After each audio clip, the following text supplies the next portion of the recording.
آپ کو بتائیں کہ غلام سرور خان کا پی ٹی آئی چھوڑنے کا اعلان، کور کمانڈر ہاؤس پر حملہ کر کے ملک دشمنی کی گئی، ایسا کہنا تھا ان کی جانب سے، اور یہ بھی کہا کہ ہر فورم پر کہا محاذرائی نہیں کرنی چاہیے اور ناپاک عزائم کی بھرپور مذمت کرتا ہوں۔ آپ کو بتا رہے ہیں کہ غلام سرور خان نے پی ٹی آئی چھوڑنے کا اعلان کر دیا ہے۔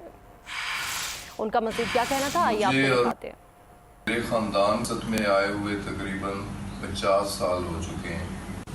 جہاں تک 9 مئی کے واقعہ کا تعلق ہے، بحیثیت ایک پاکستانی کہ جو افواج پاکستان کی قربانیاں ہیں پاکستان کی بقا اور سلامتی کے لیے، افواج پاکستان شہداء کی ان یادگاروں پہ حملہ کرنا، جی ایچ کیو پہ حملہ کرنا، کور کمانڈر ہاؤس پہ حملہ کرنا،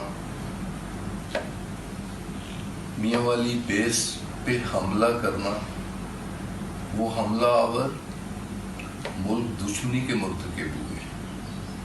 انہوں نے جی ایچ کیو پہ حملہ نہیں کیا، انہوں نے کور کمانڈر ہاؤس پہ حملہ نہیں کیا، انہوں نے پاکستان کے دل پہ حملہ کیا۔